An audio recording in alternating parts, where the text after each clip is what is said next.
Welcome to Sleeping with the Stars, your sanctuary for historical sleep stories, featuring the remarkable lives of history's most fascinating figures. Here, in this gentle space between waking and dreams, we journey through time to explore the extraordinary lives that have shaped our world. Tonight, we invite you to rest your mind while discovering the incredible story of a woman who witnessed nearly a century of human history, who guided a nation through transformation, and who became one of the most recognizable figures in the modern world. So settle back, let your breathing slow, and prepare to drift through the remarkable life of Queen Elizabeth II. Tonight, we tell the story of a little girl who never expected to wear a crown, yet became the longest reigning monarch in British history. Picture, if you will, a young princess learning to drive military trucks during wartime, a queen who could strip down a car engine with her own hands, and a woman who maintained her sense of humor through 7 decades of public service. This is the story of Elizabeth Alexandra Mary Windsor, who lived through the rise and fall of empires, the birth of the modern age, and the transformation of a global community. For 70 years, she was a constant in an ever-changing world, meeting with 14 prime ministers, corresponding with 13 American presidents, and witnessing humanity's greatest achievements and challenges. Yet behind the crown and ceremony lived a woman of surprising wit, mechanical curiosity, and deep personal devotion to duty. Tonight, as you prepare for rest, let us gently unfold the layers of a life that spanned from the horse-drawn carriages of her childhood to the digital age of her final years. Before we begin this peaceful journey together, I'd love for you to become part of our gentle community here at Sleeping with the Stars. If this story brings you comfort, please consider giving it a like. It helps others find these restful tales when they need them most. And if you'd enjoy more historical sleep stories, a quiet subscription ensures you'll never miss our latest peaceful adventures through time. I'm always curious to know where in the world you're listening from tonight. Are you watching the sunset from California, or perhaps greeting the dawn from London? Drop a comment letting me know your location and what time it is in your corner of the world. It's wonderfully comforting to know we're sharing this moment across continents and time zones. And please, do share which historical figures you'd love to visit in future episodes. Your suggestions help shape our journey through the stars of history. Now then, let's create your perfect atmosphere for rest. Dim those lights to a gentle glow.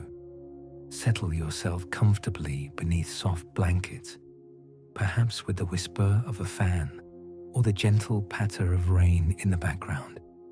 Take a deep breath, let your shoulders drop, and allow yourself to drift into tonight's true story of an extraordinary life lived with quiet dignity and unwavering service. Early life and childhood. On a spring morning in April 1926, as London awakened to the gentle sounds of horse-drawn carriages and the distant chiming of church bells, a child was born who would one day guide a nation through the most transformative century in human history. Princess Elizabeth Alexandra Mary Windsor came into the world at 17 Bruton Street, Mayfair, the first child of the Duke and Duchess of York, with no expectation that she would ever wear the crown of England. Those early years unfolded like pages from a fairy tale, yet grounded in the quiet routines of family life. Little Elizabeth, or Lilibet as she came to be known, spent her childhood in a world of gentle privilege, where afternoon tea was served at precisely 4 o'clock and bedtime stories were read by the soft glow of gas lamps. The family home at 145 Piccadilly became a sanctuary of warmth and laughter, where a young princess learned to speak her first words, took her first steps, and began to understand the rhythm of a life lived in service to others. The household routines of Elizabeth's childhood were marked by a charming blend of royal tradition and domestic normalcy. Each morning began with lessons in the nursery, where sunlight streamed through tall windows onto polished wooden floors. Her governess, Marion Crawford, affectionately known as Crawfie, would arrive promptly at 9 o'clock, her arms filled with books and the gentle authority that would shape a future queen's mind. Here, Elizabeth learned not just reading and arithmetic, but the art of careful observation, the value of precision, and the importance of completing every task with thoroughness. What many would later find surprising was Elizabeth's early fascination with the mechanical world around her. While other children of her station might have been content with dolls and tea sets, young Elizabeth was drawn to understanding how things worked. She would spend hours watching the palace mechanics service the royal cars, asking endless questions about engines and gears with the serious intensity that would characterize her approach to all learning. The head chauffeur, recognizing her genuine interest, would sometimes allow her to hold tools or observe routine maintenance, never imagining that this curious princess would one day be able to diagnose automotive problems by sound alone. Her education was undertaken with the careful attention befitting a royal child. Yet there was something refreshingly unconventional about her upbringing. Rather than being sent away to school, Elizabeth was taught at home by Crawfie in an atmosphere that encouraged curiosity and independent thinking. Here, in quiet morning lessons, she developed her love of horses, her meticulous attention to detail, and what would become a lifelong fascination with mechanical objects. Even as a child, she possessed an unusual ability to focus completely on the task at hand, whether learning French irregular verbs or carefully grooming her beloved corgi dogs. The arrival of her first corgi, Susan, when Elizabeth was 18, began a love affair with the breed that would span her entire life. But even before Susan, there were other dogs that shaped her character, Labradors and Spaniels that taught her responsibility, patience, and the deep joy that comes from caring for another living creature. She would rise early to feed them, brush their coats with methodical care, and spend long afternoons in the palace gardens, teaching them to sit, stay, and come when called. These sessions, conducted with the same attention to detail she brought to her studies, revealed the gentle authority that would one day characterize her approach to constitutional monarchy. The arrival of her sister Margaret in 1930 brought new joy to the family, and the two princesses became inseparable companions in their carefully ordered world. They shared lessons, played elaborate games of make-believe in the palace corridors, and developed the deep bond that would sustain them through the dramatic changes ahead. Elizabeth, even then, showed signs of the protective nature that would later define her reign, always looking after her more spirited younger sister with gentle patience. Their childhood games often involved elaborate ceremonies, where Elizabeth would practice the formal protocols she observed in palace life, unconsciously preparing for a future she couldn't yet imagine. The sisters' shared love of horses began early, with gentle ponies provided for their instruction in the palace mews. Elizabeth took to riding with natural grace and an instinctive understanding of equine psychology that would develop into one of her greatest expertise. Even as a young child, she could calm a nervous horse with quiet words and patient handling, demonstrating the same steady presence she would later bring to constitutional crises and diplomatic challenges. Family holidays at Royal Lodge in Windsor Great Park provided some of Elizabeth's most treasured childhood memories.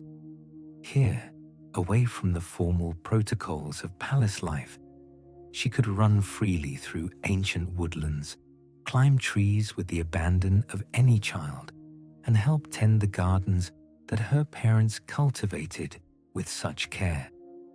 These experiences at Royal Lodge, surrounded by the natural beauty of Windsor's landscape, established her lifelong love of the countryside and her deep understanding of the rhythms of rural life that would inform her later role as a constitutional monarch representing both urban and rural constituencies. But fate, as it often does, had other plans quietly unfolding in the background. In 1936, when Elizabeth was just 10 years old, her world shifted forever when her grandfather, King George V, passed away and her uncle became King Edward VIII. The constitutional crisis that followed, Edward's abdication to marry American divorcee Wallis Simpson, suddenly thrust Elizabeth's father onto the throne as King George VI, and with it, Elizabeth found herself heir presumptive to the British crown. This momentous change was handled with remarkable grace by her parents, who ensured that Elizabeth's childhood remained as normal as possible even as her destiny transformed. She continued her lessons, played with her beloved dogs, and learned to navigate the growing attention that came with being next in line to the throne. Yet even in these formative years, those close to her noticed something special about the young princess: a natural dignity, an instinctive understanding of duty, and a remarkable ability to put others at ease. The weight of her changed circumstances was perhaps most evident in the subtle modifications to her education. Constitutional history became a more prominent part of her studies, and she began to accompany her parents to more official functions, observing the ceremonial aspects of monarchy with the careful attention that would serve her well in later years. Her tutors noted her exceptional memory for faces and names, a skill that would become legendary during her reign, as she remembered details about thousands of people she met throughout her life. World War II years. As the 1930s drew to a close and the shadows of conflict began to lengthen across Europe, 13-year-old Princess Elizabeth found herself growing up in a world increasingly defined by uncertainty and courage. The outbreak of World War II in September 1939 transformed not only the nation, but also the daily life of the royal family, and with it began to reveal the character that would define Elizabeth's future reign.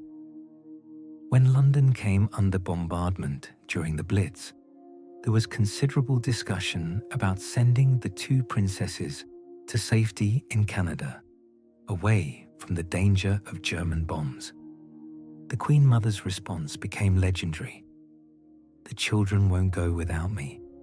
I won't leave without the king, and the king will never leave." And so the princesses remained, sharing in the trials and triumphs of their people, learning firsthand the meaning of duty and sacrifice. The early years of the war found Elizabeth and Margaret evacuated to Windsor Castle, where the ancient walls provided both physical protection and a profound sense of continuity with Britain's long history. Here, in rooms that had sheltered monarchs for centuries, Elizabeth continued her education while the sounds of distant bombing occasionally echoed across the Thames Valley. The castle's atmosphere during wartime was unlike anything in its peaceful history. Blackout curtains hung in medieval windows. Air raid shelters were carved into the castle's foundations, and the ancient halls echoed with the measured steps of soldiers rather than courtiers. During these war years, Elizabeth's education took on new dimensions that would prove invaluable in her later life. She learned constitutional history, not from dusty textbooks, but from observing her father navigate the complexities of wartime leadership. She studied the machinery of government by witnessing its operation during the gravest crisis in modern British history. These were lessons no classroom could provide, taught in the quiet moments between air raid sirens and the solemn discussions that filled the palace corridors. The princess also began to understand, in those formative wartime years, the profound connection between the crown and the people it served. When Windsor Castle's windows were blown out during bombing raids, Elizabeth helped sweep up glass and board up the damaged panes. When food rationing meant simpler meals, she ate the same wartime fare as her subjects, learning to appreciate the luxury of a fresh egg or piece of chocolate. These experiences, shared with millions of her future subjects, created a bond of understanding that would inform her entire approach to monarchy. Her commitment to sharing the national experience extended to the smallest details of daily life. Elizabeth learned to darn stockings, to make do and mend clothing, and to find pleasure in simple entertainments that required no resources the war effort might need. She developed during these years the careful frugality that would characterize her personal habits throughout her life, never wasting food, always turning off lights when leaving a room, and finding satisfaction in repairing rather than replacing damaged items. But perhaps most remarkably, as Elizabeth approached her 18th birthday, she made a decision that would surprise many and reveal much about her character. Rather than accepting the traditional role of a princess waiting in the wings, she insisted on contributing directly to the war effort.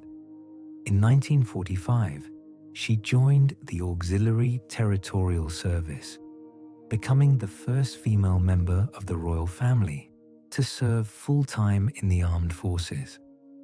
Here began one of the most fascinating chapters of her early life, one that would remain largely hidden from public view for decades. Second Subaltern Elizabeth Windsor, as she was known in the service, learned to drive and maintain military vehicles, strip down engines, and repair carburetors. Her instructors later recalled a young woman who arrived each morning with grease under her fingernails, scrubbed clean, who listened intently to mechanical explanations, and who took genuine pride in her growing expertise with engines and motors. The training was rigorous and practical, designed to prepare young women for the real demands of military transportation. Elizabeth learned to change tires in all weather conditions, to navigate by map and compass, and to conduct pre-flight mechanical inspections with a thoroughness that could mean the difference between mission success and failure. Her fellow trainees, many of whom had no idea they were working alongside the future queen, remembered her as someone who never complained, never sought special treatment, and always volunteered for the most challenging assignments. This mechanical aptitude would remain one of Elizabeth's most endearing and unexpected talents throughout her life.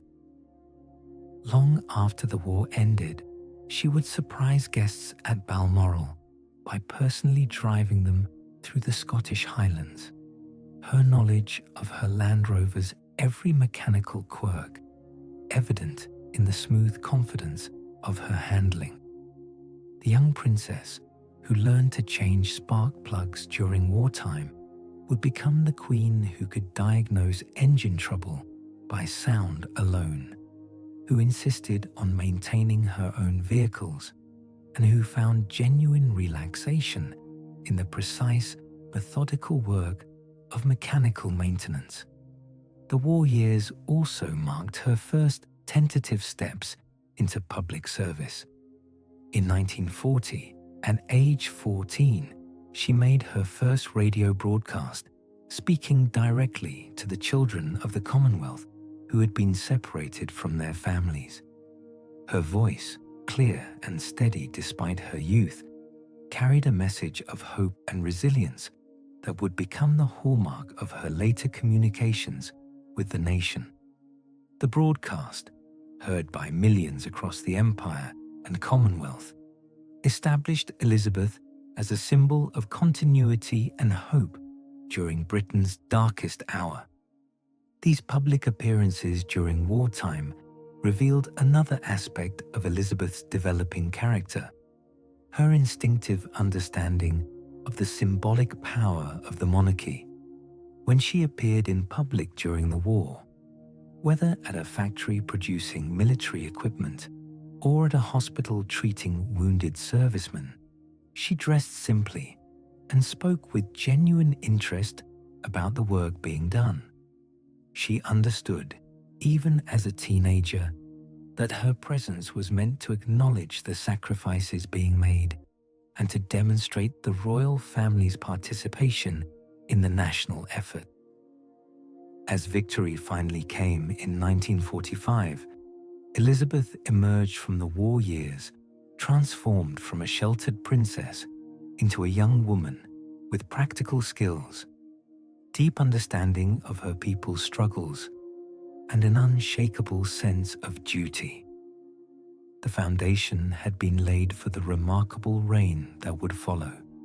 The war had taught her that leadership meant service, that privilege required sacrifice, and that the crown's greatest strength lay not in its distance from the people, but in its connection to their experiences and aspirations. Marriage and early royal life. In the gentle aftermath of war, as Britain slowly awakened to the possibilities of peace, a love story began to unfold that would capture the imagination of a war-weary world. The romance between Princess Elizabeth and Prince Philip of Greece was not the arranged marriage of royal tradition, but rather a genuine affection that had been quietly growing since their first meeting when she was just 13 years old. Their early courtship was conducted with the careful discretion required of royal romance, yet those who observed them together noticed the unmistakable signs of deep mutual affection. Elizabeth, usually so composed and measured in her interactions, would become more animated in Philip's presence, her conversation more spontaneous, her laughter more frequent. Philip, for his part, seemed to bring out a side of Elizabeth that few were privileged to see: playful, witty, and refreshingly natural. Philip Mountbatten, as he became known, was in many ways the perfect complement to Elizabeth's steady nature. Where she was measured and careful, he brought energy and a refreshing directness that delighted her.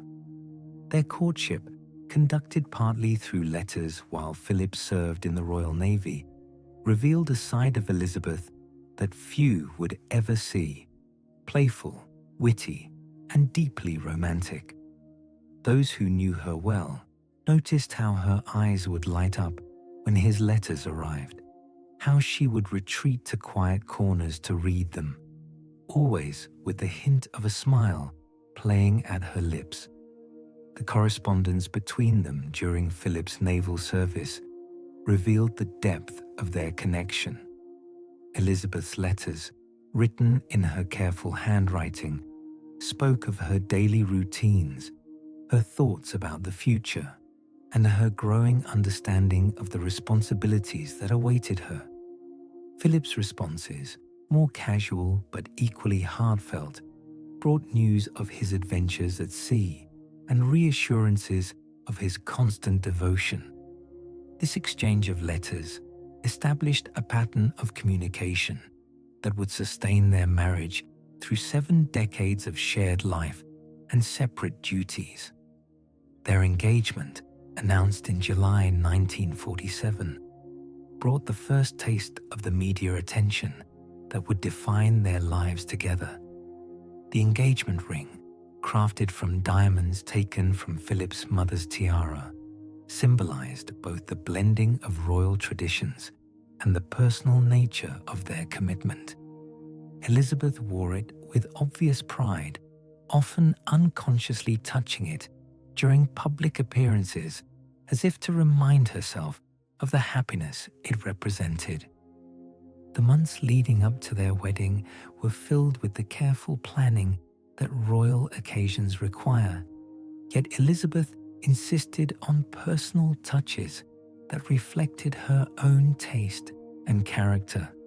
She chose the music for the ceremony herself, selecting pieces that had special meaning for her and Philip, rather than simply following traditional protocols.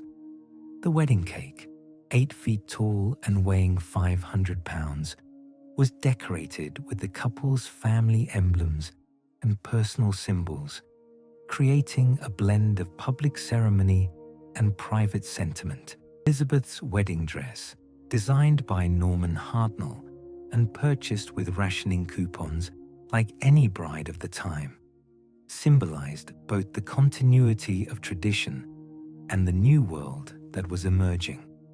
The gown, with its 15-foot train and intricate pearl and crystal beadwork, took months to complete and provided employment for hundreds of seamstresses during a time when work was scarce.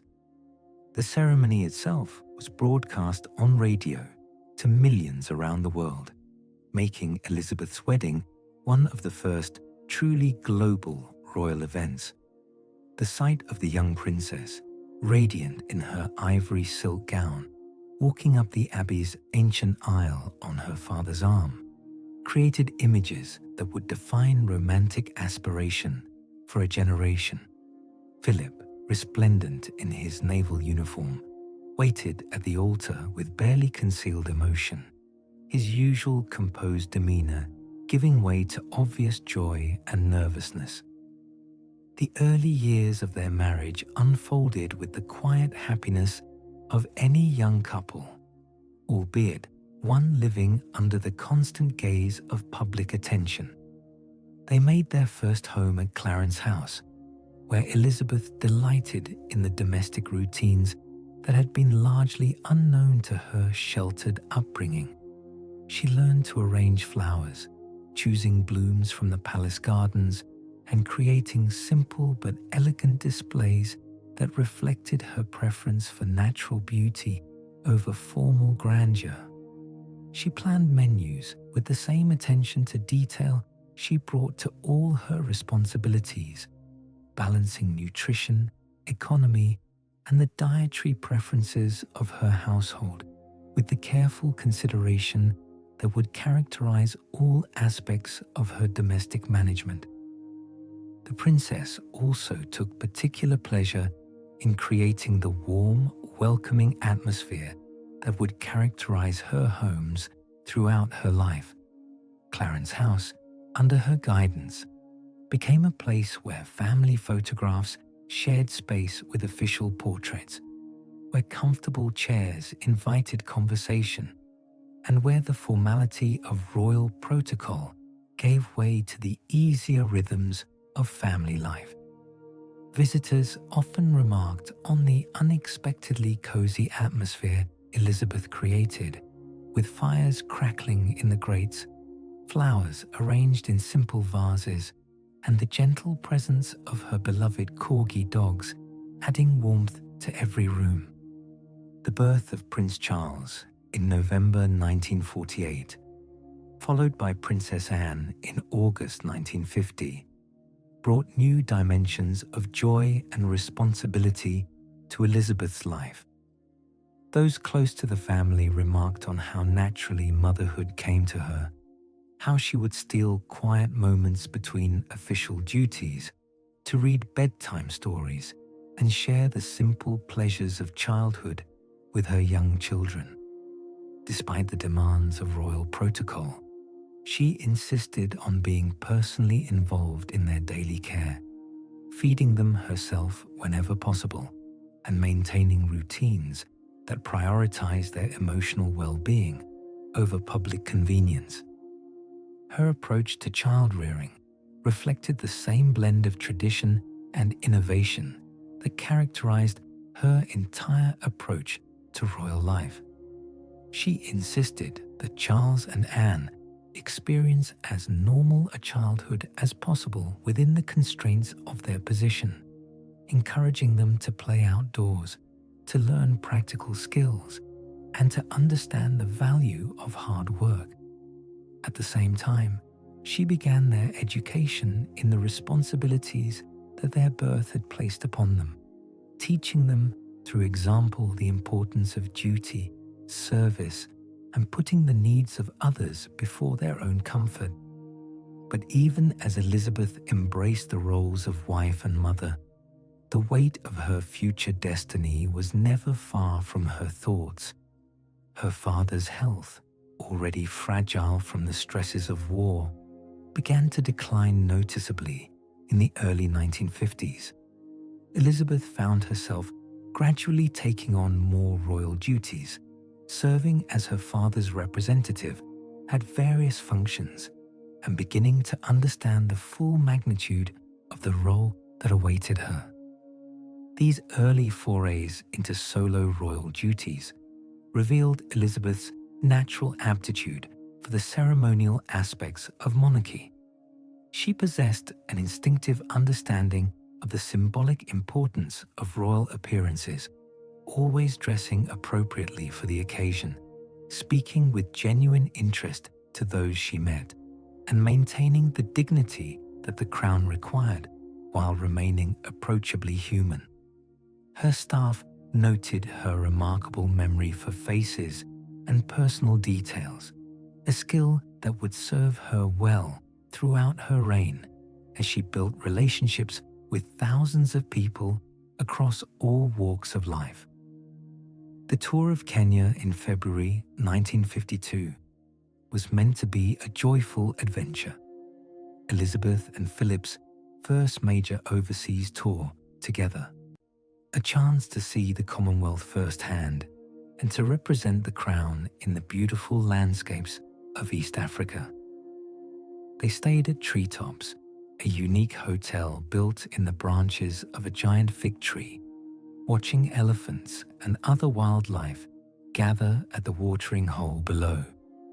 The setting, with its blend of natural wonder and comfortable civilization, seemed to perfectly capture the optimism of the young royal couple as they embarked on what they expected to be decades of shared service. It was here, in this peaceful sanctuary overlooking the African plains, that Elizabeth's life changed forever. On February 6, 1952, while she was photographing elephants in the early morning light, King George VI died quietly in his sleep at Sandringham. The young woman who had climbed into the tree as a princess would descend as Queen Elizabeth II. The moment of her accession was handled with characteristic grace and dignity. Philip, understanding immediately the gravity of what had occurred, was the first to address her as Your Majesty. The couple's private secretary, Martin Charteris, later recalled the quiet composure with which the 25-year-old Elizabeth accepted the news of her father's death and her own elevation to the throne. "I'm sorry," she said simply. "This means we all have to go home." The flight back to London marked the end of one chapter and the beginning of another. The young woman who had spent her honeymoon years enjoying the relative privacy of married life now faced a future in which every moment would be lived in service to her people.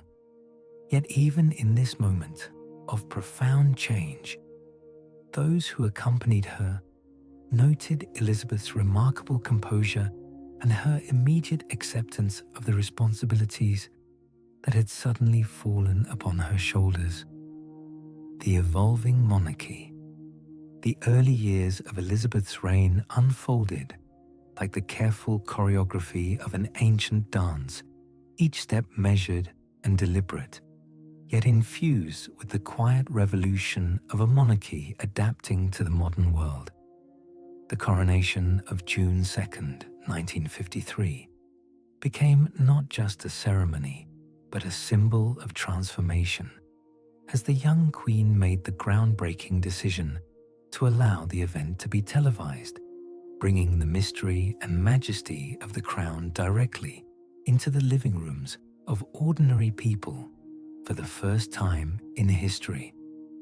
In those early years, Elizabeth established the patterns that would define her 7-decade reign. Rising each morning at 7:30, she would begin her day with the newspapers and the red boxes of state papers that would become her constant companions. Her daily routine, refined over the years but remarkably consistent, reflected the methodical approach that would characterize her monarchy. She read every document, made notes in her careful handwriting, and maintained a level of engagement with the machinery of government that surprised even seasoned politicians. The 1950s and 1960s brought winds of change that would test the young queen's ability to balance tradition with progress. The decolonization of the British Empire required delicate navigation as former colonies gained independence while choosing to remain within the Commonwealth. Elizabeth's approach to these transitions revealed the diplomatic skills that would serve her throughout her reign. Rather than viewing decolonization as loss, she embraced the evolution of the Commonwealth into a voluntary association of independent nations, understanding intuitively that influence built on respect would prove more enduring than power imposed by force. Her relationship with her prime ministers during these years revealed another aspect of her evolving role. The weekly audiences, held every Tuesday evening when Parliament was in session, became a cornerstone of the British constitutional system. Behind the closed doors of Buckingham Palace, Elizabeth met with leaders from Winston Churchill to Harold Wilson, offering the continuity of experience that only a constitutional monarch could provide. These conversations, protected by absolute confidentiality, allowed her to serve as a repository of institutional memory, advising on the lessons of the past while supporting the democratic decisions of the present. The introduction of television into the royal routine brought new challenges and opportunities. Elizabeth's Christmas broadcasts, begun in 1957, established a new tradition of intimate communication with her people. The sight of the Queen speaking directly from her study, with its comfortable furniture and family photographs, created a sense of personal connection that transcended the formal barriers of monarchy. Her delivery, always measured and sincere, conveyed both authority and approachability. Personal challenges during these years tested Elizabeth's ability to balance her private feelings with her public duties. The breakdown of her sister Margaret's relationship with group captain Peter Townsend, a divorced man whose marriage to the princess would have required her to renounce her rights of succession, was handled with characteristic discretion. Elizabeth's support for her sister, combined with her understanding of constitutional requirements, demonstrated the complex balancing act that would define many of the personal decisions of her reign. The 1970s and 1980s brought new kinds of pressures as the media's appetite for royal stories grew ever more voracious. The marriages of her children, particularly the fairy tale wedding of Charles and Diana in 1981, was celebrated globally, but also marked the beginning of an era in which the private lives of the royal family became public entertainment. Elizabeth's response was to maintain her own dignity and privacy while gradually accepting that the monarchy would need to become more transparent to survive. The annus horribilis of 1992, with the separations of 3 of her 4 children and the devastating fire at Windsor Castle, tested Elizabeth's reserves of strength and composure. Her rare public acknowledgement of the difficulties, delivered in a speech at the Guildhall, revealed a woman who understood that even the monarchy must acknowledge human frailty and the need for renewal. Throughout these decades of change, Elizabeth quietly revolutionized the role of the monarchy, while appearing to change very little herself. She modernized the institution through incremental reforms, opening royal residences to the public, paying taxes on her private income, and gradually reducing the formal protocols that had once surrounded the crown. Yet she accomplished these changes while maintaining the essential mystery and dignity that gave the monarchy its symbolic power. Later, years and legacy. As the new millennium dawned, Queen Elizabeth II had already reigned for nearly half a century.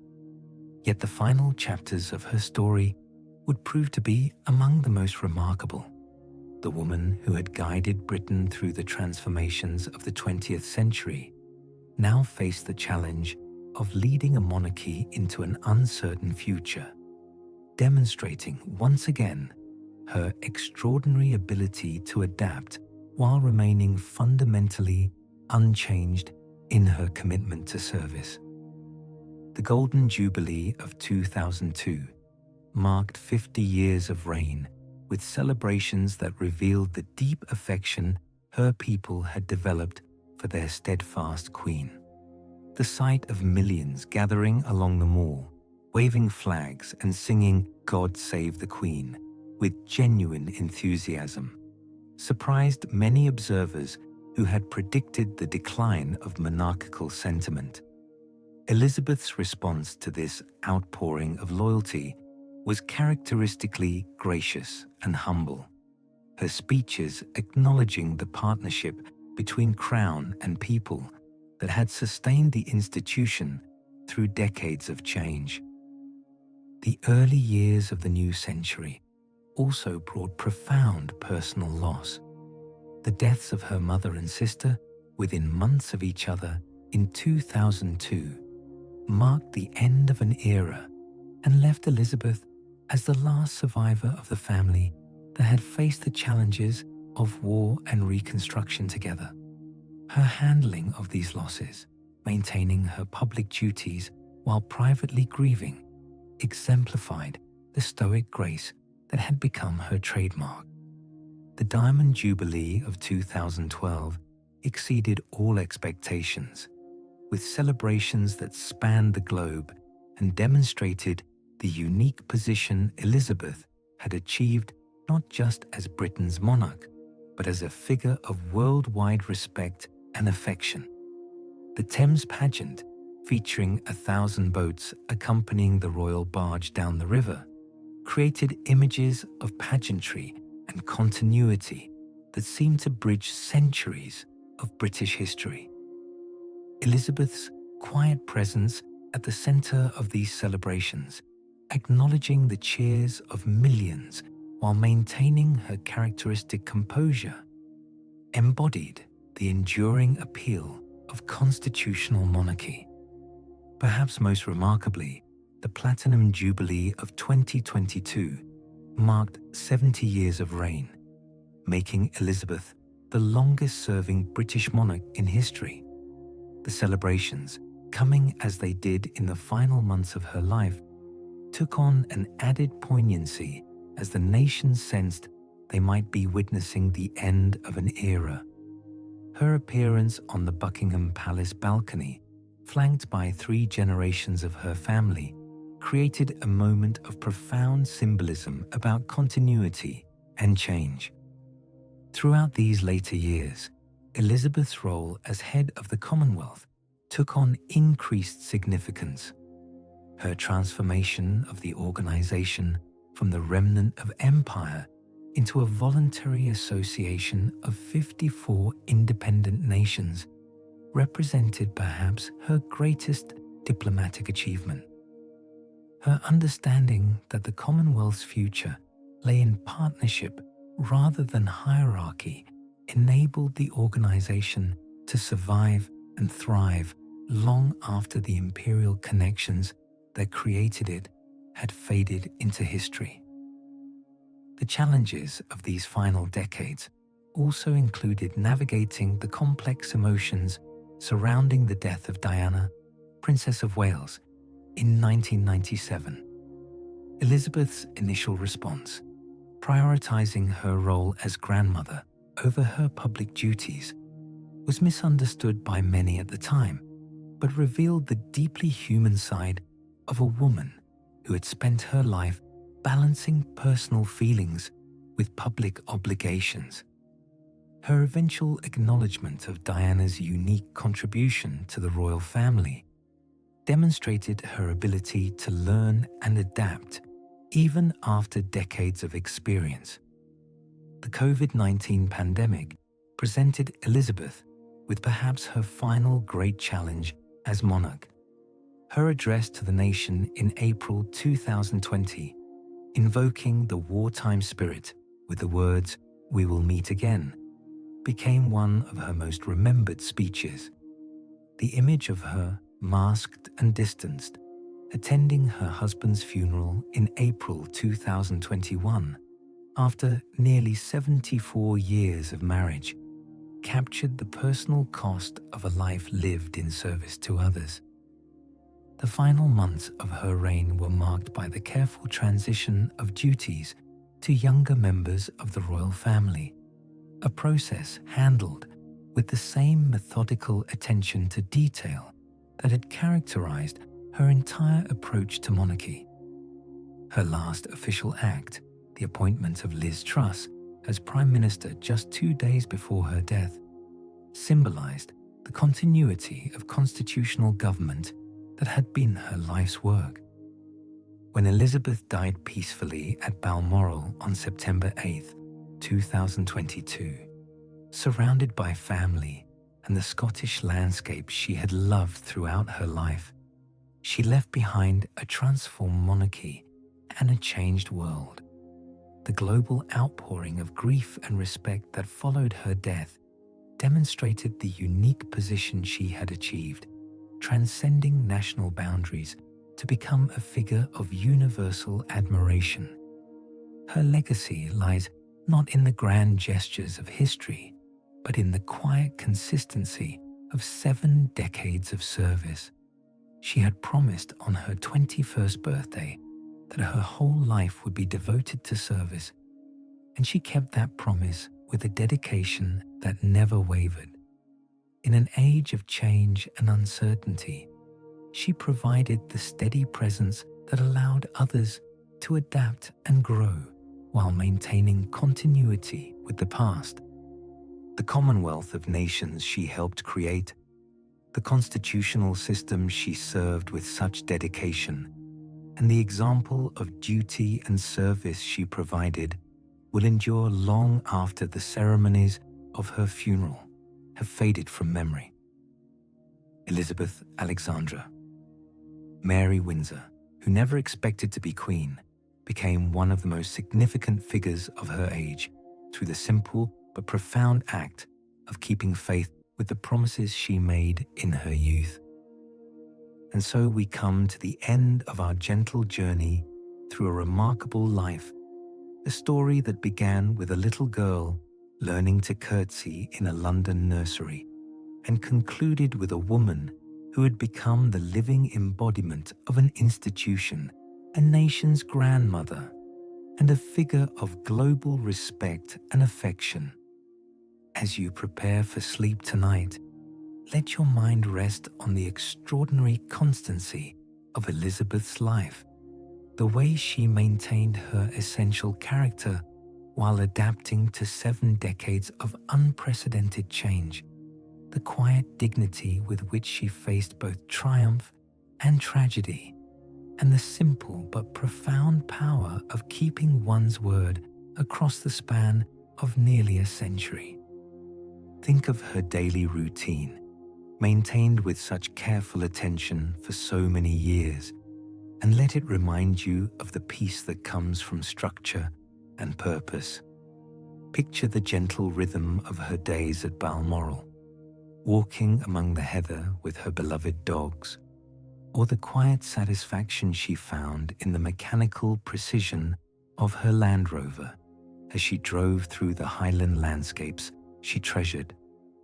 Consider how her life bridged not just decades, but entire eras of human experience, from the gaslit world of her childhood to the digital age of her final years, from the certainties of empire to the complexities of the modern Commonwealth, from the formality of her coronation to the intimate connection she forged with millions through television and radio. In her person, past and present found their meeting place, tradition and progress discovered their harmony. Let the thought of her countless small acts of kindness, the handwritten notes of condolence, the private words of encouragement to those facing difficulty, the gentle humor that put nervous visitors at ease, remind you of the power of simple goodness consistently applied. Her life was built not on grand gestures, but on the accumulation of countless moments of duty performed with grace. As sleep approaches, allow yourself to be soothed by the continuity her story represents.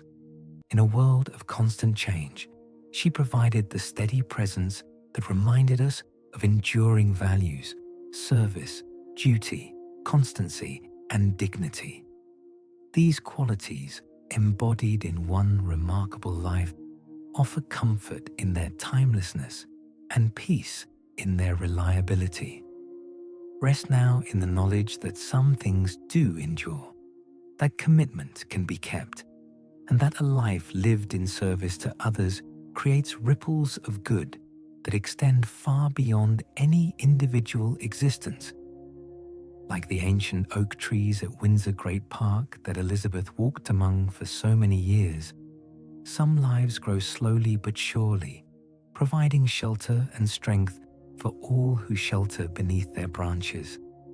Tonight, as you drift toward dreams, carry with you the gentle example of a life well lived, a duty faithfully discharged, and a promise kept across the turning of the centuries.